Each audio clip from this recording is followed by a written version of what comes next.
어제가 추석 명절이었습니다. 100년 만에 가장 밝게 뚜렷한 대보름이라 이런 이야기를 하였습니다. 야심한 시간에 하늘을 보았는가 한번 묻습니다. 한국 사람들은 명절이 되면 타지에 있다가도 고향을 찾아갑니다. 많은 차량 때문에 고속도로가 고향길이 아니고 고생길인데도 말입니다. 고향에 부모님이라도 계시고 보고픈 친한 친구들이라도 있으면 그립고 찾아가본 곳이 바로 고향입니다. 고향. 우리는 고향의 품에서 자랐고 거기서 꿈을 꾸며 살았습니다. 그리고 사람들마다 늙으면 그곳에서 죽어서 묻히고 싶다라는 사람들도 있습니다. 이스라엘 백성들은 예루살렘 성전이 저들의 고향이었다고 합니다. 우리네 명절은 서울에 살다가도 명절 되면 시골로 내려갔는데 저들은 시골에 살다가도 명절 되면은요 모든 가족이 예루살렘 성전으로 몰려들었습니다. 이유가 뭘까요? 하나님을 아버지로 섬기는 저들은 성전을 어머니로 섬겼기 때문에 그렇습니다. 성전이 그들의 삶의 중심입니다. 그래서 예루살렘 성전은 어머니의 품이 되었습니다. 천국 고향 떠난 믿음의 성도들은 천국의 지점이 되어진 이 땅의 교회가 우리 영혼의 고향이 됩니다. 여기 영혼의 고향인 교회를 통하여서 우리는 하늘의 생명, 영생을 얻습니다. 여기서 하나님 말씀의 젖을 먹고 자랍니다. 여기서 꿈을 꿉니다. 그래서 기독교의 아버지라고 장로계의 아버지로 지칭되어지는 칼빈은 이런 말을 합니다. 하나님을 아버지로 섬기는 사람은 교회를 어머니로 섬겨야 된다고 이런 말을 합니다. 고향에 내려가서 이번에 부모님들에게 용돈이나 두둑히 받아야지 하고 고향 가는 사람 없습니다. 대다수가요 어렵사이 모은 돈으로요 선물 보따리 준비해 부모님을 뵈러 갑니다. 한번 생각해 봅시다.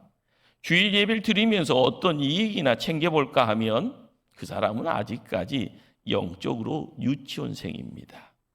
예배를 드리면서 복받아 부자되고 육체적으로 건강해지고 세상 문제 해결받는 것이 예배의 목적 될 수 없습니다.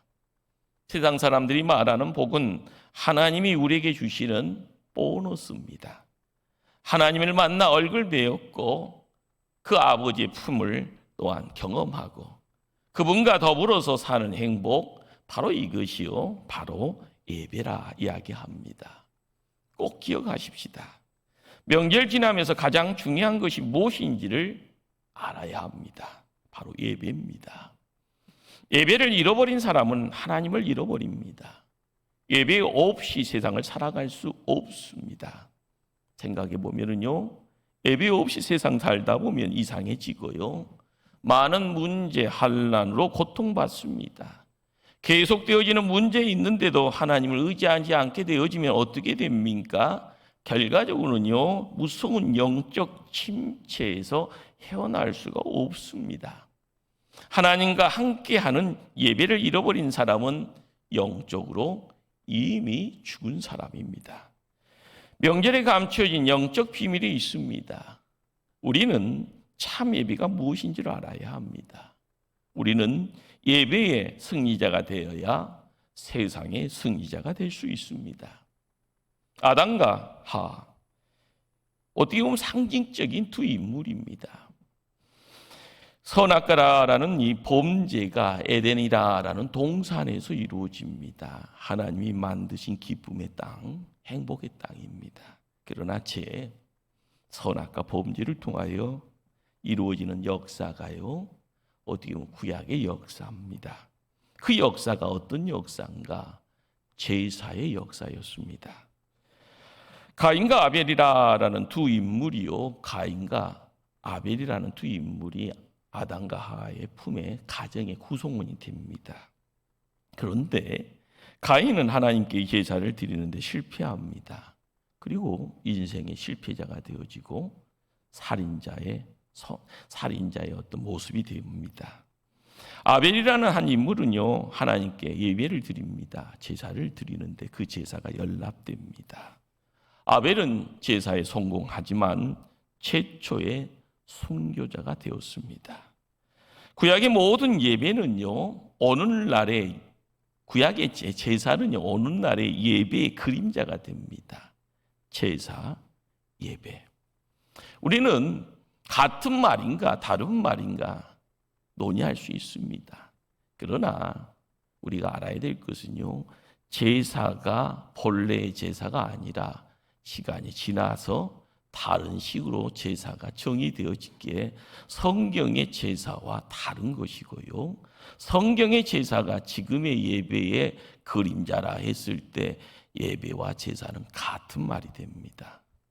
우리는 중국이라는 땅이 가져다주는 영향력이 큽니다. 그러나 한민족이 중국의 항한민족보다 앞섰다라는 그런 이야기들이 계속 나옵니다. 이유가 뭘까요? 우리가 알아야 될 것은요, 명절을 통하여서 가족이 모이고 대보름을 통하여서요, 하나님의 은혜 속에 놓이지는 그런 모든 것들이 하나님을 찾았던 민족이 우리 민족이었다라는 것이 세월의 흔적입니다.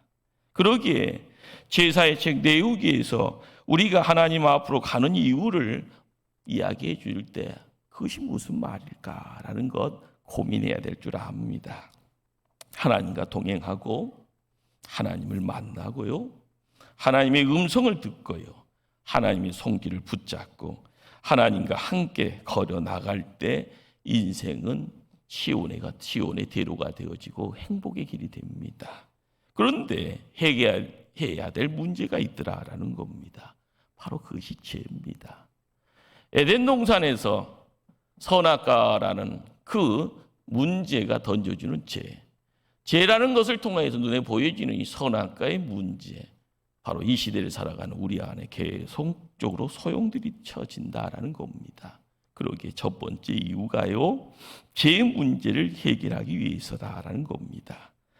죄를 지은 사람은 유대지파든 레위지파든 잘난 사람 못난 사람 어른 누구를 막론하고요, 양을 몰고 제단 앞으로 나아갑니다.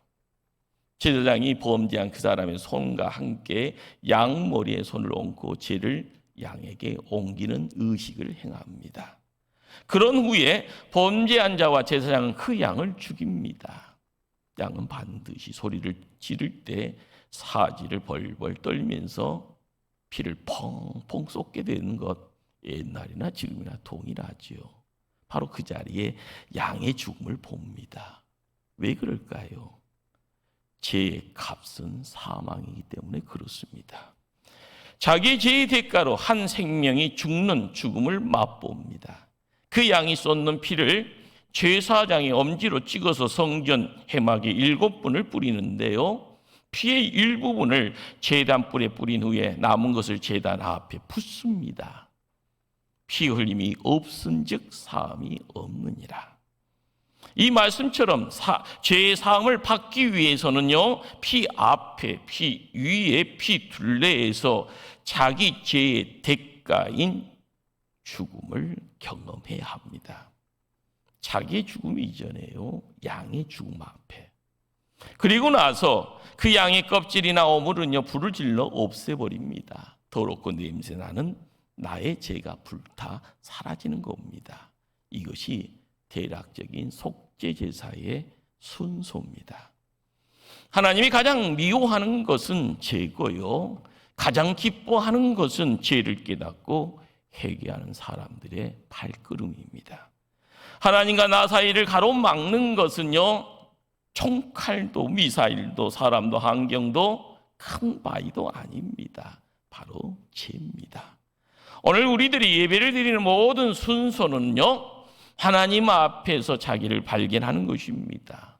하나님의 눈으로 내 죄를 발견하고 하나님의 은총으로 그 죄를 씻어내는 것이 예배의 첫 번째 목적이라 할 겁니다. 우리가 드리는 기도, 내 죄를 발견하는 현미경이 됩니다. 강단에서 선포되어지는 말씀은요, 내 오장육부에 숨어있는 죄를 발견하는 엑스레이가 되어질 것입니다. 찬송은요, 자기의 죄를 확증하는 자의 고백이 되어집니다.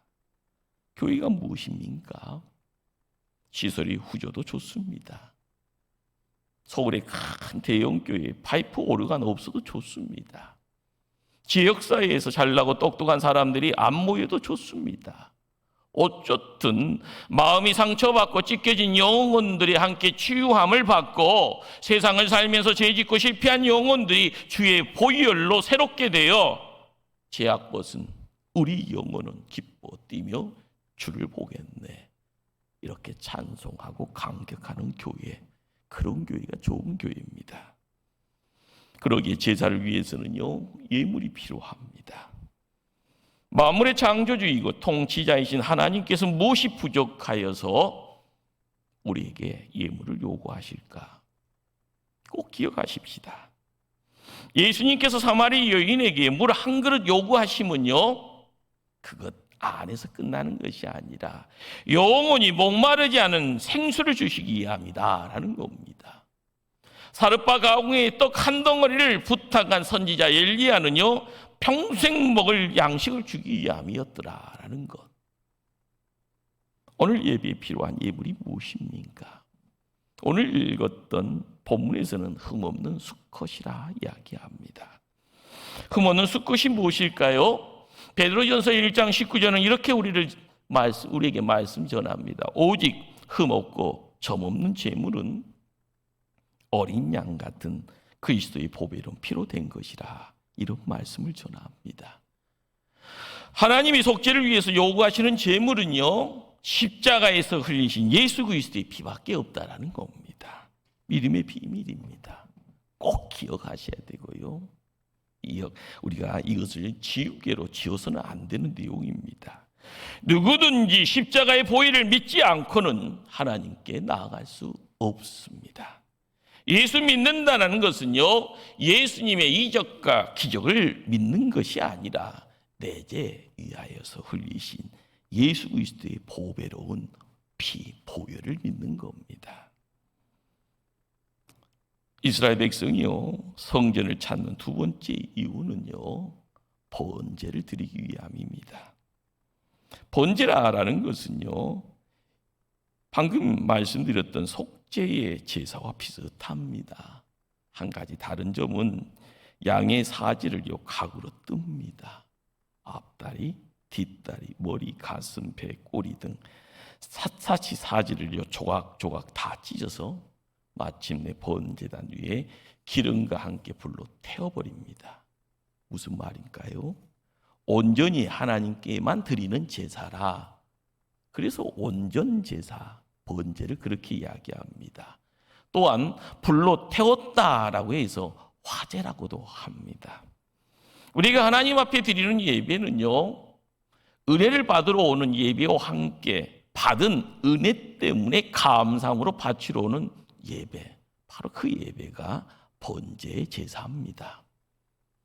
내가 죽을 것을 예수님이 대신 주셨기에, 내가 흘릴 피를 예수님께서 대신 흘려주셨기에, 이제는 감사와 감격으로 나의 주인 되시는 하나님께 바쳐지는 예배, 바로 다 태워드리는 번제 예배입니다. 여기서 우리가 알아야 될 것은요, 속죄 제사의 경험 없이는 번제 제사로 나아갈 수 없다라는 겁니다. 제 문제를 해결하지 못하는 자가 감사의 자리에 나갈 수 없다라는 것, 나를 온전히 드릴 수 있다라는 것 가당치 않기 때문에 그렇습니다. 하나님은 속죄 제사가 선행되지 않은 번제 받지 않는다고 하네요. 자기의 죄를 발견하고 속죄함을 받은 감격이 없는 감사, 하나님께 상달되지 않는다라는 겁니다. 사도 바울은 기가 깊은 은혜에 빠져있던 말년에요, 어떻게 보면 영적 아들 디모데에게 편지 쓰는 글귀 안에 이런 말을 전합니다. 미쁘다. 모든 사람이 받을 만한 이 말이요, 그리스도 예수께서 죄인을 구원하시려고 세상에 임하셨다 하였도다. 죄인 중에 내가 개순이라. 이 말을 들을 때요, 앞부분 다 잘라버리고요, 죄인 중에 내가 개순이라, 이 말 듣고요 상상의 나래를 펴옵니다. 그래, 맞아, 사도 바울 죄인의 개수야. 그러나 어찔고 성령 충만한 스데반 집사 돌로 쳐 죽였지 죄인의 개수라고 할 수 있을 거야. 이 말은요 그런 말 아닙니다. 바울은 남들이 받지 못한 거룩한 은총을 받습니다. 이전의 과거가에 깨끗이 지어지는 하늘에요 거룩한 빛이 임하는 그 자리에 사도 바울은 시야가 가려집니다. 어둠 속에서요 뜨벅뜨벅 걸어가다가 아나니아를 통해서 안수 기도 받고 시야가 열려질 때 그것이 은혜더라. 그러기에 들려졌던 하나님의 음성, 부활하신 예수님의 그 음성 속에서요 눈이 열려지는 그 자리에 영안이 열려지는 겁니다. 그리고 나서 성령의 이끄심 따라서 강약길을 옮겨가고요 3년의 세월을 강야 생활을 하는 가운데 더 깊은 은혜의 자리에 함께합니다. 자기의 죄를 볼 수 있는 영안을 받게 되어지니 자기 몸에 있어지는 작은 죄라도요 크게 볼 수 있게 되어지는 겁니다. 그렇습니다. 은혜가 깊어질수록요 신앙의 연륜이 깊어질수록이요 바로 내 자신이 죄인 중에 개수임을 깊이 느낄 수 있는 은혜, 그것이 바로 내가 깨닫지 못하는 또 다른 은혜의 영역이라 할 것입니다. 6일 동안 땀 흘려 일하고 세상 사람들은 두 다리 뻗고요 잠자고 쉬는 주일입니다. 일요일이죠. 그러나 우리는요 주일이라 하여서 내 몸 바쳐서 충성하는 것, 바로 이런 것을요 번제라 이야기할 수 있습니다. 하나님의 거룩한 은총에 감사함의 시간을 바칩니다. 제물을 드립니다. 찬양대에서 은혜의 음성을 드리고요 내가 배운 작은 것을 통하여서도 다음 세대의 어린 생명을 가르칩니다. 주님이 원하시기만 하면 내 몸까지라도 바치는 것, 바로 이것이 번제라 이야기 되어집니다. 그렇습니다. 예배는요 내 자신을 포함한 내 전 소유가 하나님께 속했다는 사실을 실증하는 표징이 됩니다. 나의 궁극적인 소속감이 땅에 있지 않더라 하늘에 있다라는 신앙 고백, 바로 그것이 번제 예배입니다. 우리가 예배의 깊이를 더할 때마다 예배의 자리에서 함께 어울려가는 그 모든 것, 바로 거기에 하늘에 떠있는 대보름이 함께합니다. 가정이 함께하는 겁니다. 다음은 화목제사라 이야기 되어집니다. 동물제사의 3대 제사 중에 마지막 제사가 화목제사입니다. 속죄 제사에 송한 자가 번제를 드리고요 번제 제사를 드린 자가 그 다음 드리는 제사가 화목제입니다. 화목제사에 색다른 특징이 있습니다. 화목제사를 드릴 때 먼저 피로 속죄 제사를 드립니다. 속의 내장과 기름은 다 거두어 드리고요 제단 앞에서 불을 붙입니다. 하나님 앞에요 향기 되어서 이렇게 올라가는 것이요 기도의 향이 되어지는 것처럼 함께 올라가죠. 그리고 나서 제물을 나눠 먹게 됩니다. 먼저 양의 앞쪽에 튼실한 오른쪽 다리는요 제사를 집행한 제사장 목이 됩니다. 왜 이럴까요? 우선순위가 있다라는 거지요. 가슴 부위는요 네이지파, 그리고 남은 왼쪽 앞다리 목등은요, 그리고 그렇게 남은 부분은 제사를 드린 사람의 식량으로 돌아가게 되어지고 바로 함께하는 교우들과 함께 나눌 수 있는 그런 제사의 제물이 되어집니다. 화목 제사의 특징은 뭔가 혼자 먹는 것 아니라 이웃과 나눠 먹는다라는 겁니다. 이것은 바른 예배를 드린 사람은요 이웃에게도 은혜를 나눌 수 있어야 한다라는 말입니다. 하나님께는 영광과 기쁨 돌리게 되고 내 가족, 내 친구, 내 이웃 등 나와 관계되는 모든 사람에게도 내가 받은 은혜와 똑같은 유익과 덕을 끼치게 되는 것, 그것이 바로 화목제사입니다. 우리가 하나님께 받은 은혜는요 자신에게 은혜가 되면 내 자신과 내 가족과 남에게도 은혜가 됩니다. 내게 기쁨이 되어질 때 다른 사람이 기쁨이 되어지면 얼마나 좋습니까? 내 삶이 풍성해지면 내 이웃의 생명도 풍성해져야 되는 법입니다. 교회는요, 욕심쟁이들이 너무 많잖아요. 복 받았어요. 내 가정에 내 자녀만 그렇게 그것이 자랑거리가 돼서는 안 된다라는 겁니다. 네 번째 제사는 소제입니다. 소제, 곡식으로 드려지는 곡식 제사입니다. 새벽부터 우리는요, 사랑으로 저녁까지 씨를 뿌리잖아요. 봄에 씨를 뿌리고 곡식은 자라고요, 열매 맺고 나면 추수합니다. 방앗간 가서 껍질 벗기고요, 그리고 빻습니다. 고운 가루 만듭니다. 거기에 감람나를 붓고 소금을 넣습니다. 향유를 넣습니다. 벌레들이 끼면 안 되니까 꿀을 넣으면 안 되고요, 부풀어서도 안 되니 거기에 누룩 넣어서도 안 됩니다. 하나님 앞에 예배 드리기 위해서요, 모든 일들이요 이루어지는 내용은요, 세상과 구별되어지고 세상과 격리되어지는 겁니다. 시간이 남아서 주님 앞에 예배 드리는 것 아니잖아요. 세상에 많고 많은 이들이 있지만 다 자르고요, 입술로 고백하잖아요. 하나님 먼저, 예배 먼저. 이런 마음 필요합니다. 피가 있는 시간, 희생이 있는 재물, 하나님께서는 그것을 원합니다. 가식적인 껍데기는 다 벗어서요, 뒷전에다 물러놓고요, 말씀의 방맹이로서요 부서지는 그 자리에 내가 죽어가는 것 같지만 하늘의 생명이 덧입혀지는 자리입니다.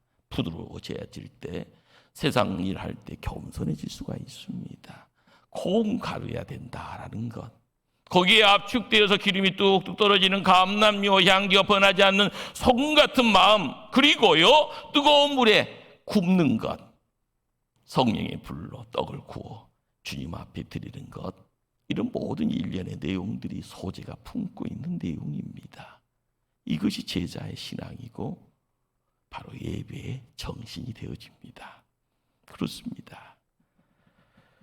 우리가 명절을 통하여서 가족이 함께 모여지는 그곳에요, 교회라는 이름을 우리는 잠깐 뒷전에 놓습니다. 그러나 그곳이 교회가 됩니다. 교회는 예배하는 공동체입니다. 부흥에 있다가 하면은요, 예배의 부흥만 있는 겁니다. 돈이 많아지고 사람 수가 많아지는 건 다 허상입니다. 실상은요, 예배의 부흥입니다. 예배가 타락하면 신앙인의 삶은 물론이고요, 기독교가 타락하고 기독교가 타락하면 나라가 망합니다. 마치 뿌리가 썩으면 나무가 죽는 것과 마찬가지 이치입니다. 그러므로 예배가 없는 성도의 삶은 뿌리 없는 나무와 같습니다. 한 가정입니다. 가정이 가문되어집니다. 가문의 자리 속에서요, 하나님이 뭘 이야기할까요? 예배라는 겁니다. 하나님 살아있는가라는 것을요, 누군가의 입술을 통하여 증거되어지고요, 그것이 선포되어질 때마다 삶이 바뀌어지는 겁니다. 삶의 자리에 담대함이 있는 겁니다. 불러오는 태풍이 있다 할지언정, 쓰나미가 밀려온다 할지언정이요, 하나님이 함께 하시는 그 가정, 그 가문, 하나님이 복되게 하십니다. 우리는 하늘에서 떨어지는 이적 기사 보기 위해서 예배 드리는 것 아닙니다. 진짜 기적은요, 바로 나 같은 죄인 구원받아 강격하여 예배 자리 지키는 바로 내가 서 있는 이 자리가 기적입니다. 성도의 삶의 중심에 기적이 기적되어지기 위해서는요, 예배는 계속 살아있어야 합니다. 이스라엘 백성들이 광야길을 걸어갈 때요, 언약궤를 백성들 가운데 두고 갑니다. 어쩔 때는 언약궤를 제일 앞에 세우고 갑니다. 언약궤 뒤를 따라가잖아요. 앞에 가면 내 뒤에 언약궤가 있다, 뒤에서 따라오면은요 내 앞에서 언약궤가 있더라라는 것. 구름기둥, 불기둥이 멈춰지면 언약궤를요 백성들이 중앙에다가 세워갑니다. 어떻게 보면은 이 보여지는 그림이요, 뭘 이야기할까요? 우리 내 인생입니다. 나의 등 뒤에서 언제나 하나님 계신다. 내 앞에 언제나 하나님이 어디로 가든지 인도하신다. 쉴 때도 마찬가지다. 언약궤를 가운데 두고 동서남북으로 세 지파치 각각 포진해 씌웠습니다. 우리가 명심해야 될 것은요, 우리의 삶의 중심에는 법궤가 있더라, 언약궤가 있더라, 하나님 살아계시더라. 이 입술이요 경험되어지고, 이 입술이 담대어지고요, 이 입술의 담대함을 통하여서요 삶의 다리가 흘러 넘쳐질 때요, 그것이 생기가 넘쳐지는 그 자리에는요, 우리가 서 있는 곳이 물된 동산이라 이야기할 수 있을 겁니다. 중심 바치는 것, 그것이 예배입니다. 내 삶의 중심이요 바로 예배가 되는 것, 이것이 신앙생활입니다. 우리는 현대사회를 살아가면서요 도시라라는 하나의 그릇에 묶여져 갑니다. 흩어져 가고요. 그러나 하나님의 백성들이 1년에 3번 예루살렘 성전을 찾듯이 이 민족은요 명절을 통해서 가족으로 함께 모입니다. 대보름이라는 크게 떠 있는 하늘의 빛이 어둠 가운데 빛을 발할 때 가족이 모입니다. 눈에 보여지는 것 너머에 또 다른 세상이 있음을 고백할 때 거기에 하나님 살아계십니다. 그 살아계신 하나님 앞에 우리가 기뻐하며 예배로 발걸음 옮겨 나갈 때 인생이 세상에서의 삶의 모습이 하나님을 통하여 이루어지는 놀라운 축복으로 새로워질 줄 믿습니다. 기도하십니다. 사랑의 하나님, 하나님의 백성들을 세워주시니 감사를 드립니다. 명절을 통하여, 한가위를 통하여 제사드리는 자가 되어질 때마다 살아계신 하나님이 함께함을 보게 하여 주시옵소서. 그 하나님의 말씀 앞에 머리 숙이게 하시고 하나님이 맡긴 사명 붙잡고 세상 살아가게 하시고 세상에 빛이 되어지고 소금 되어지는 신실한 종되게 우리에게 능력으로 인쳐 주시옵소서. 예수님 이름으로 기도드리옵나이다. 아멘. 찬송 559장입니다.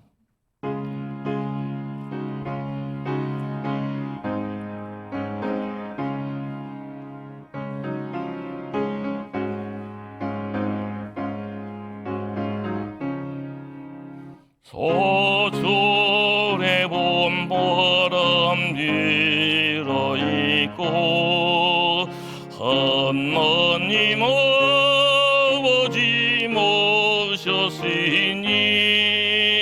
믿음의 반석도 딘딘하다.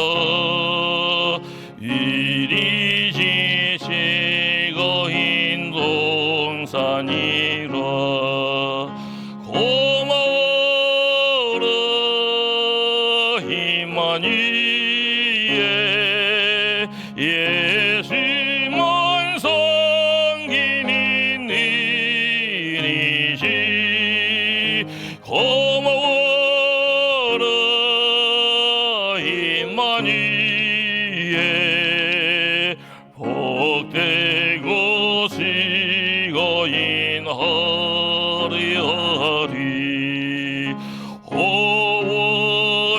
호의리니 고이시고 동기니 사랑에 밍쳐있고 깊인가 서린도 같이하니 한간의 조가도 정기라. 고마워라 이만희의 예수 섬기는 일이지. 고마워라 이만희의 복되고 지거인하리하리.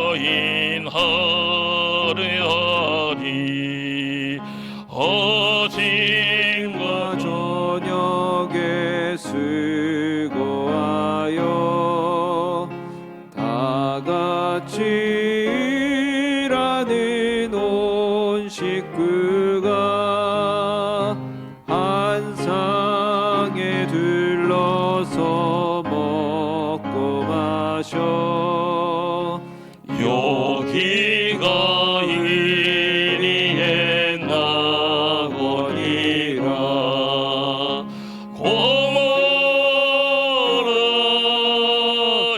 이마니엘 예수 원성인이 이리지 고마라 이마니엘 복되고 즐거인 하리하리. 우리가 드리는 귀한 예물 우리 하나님 받으시고 하늘 곳간에 차곡차곡 쌓아두었다가 하나님 때에 맞춰 가정과 기업, 생업, 자녀들의 인생길 위에 하늘의 복이 폭포수처럼 천배 만배로 함께할 줄 믿습니다.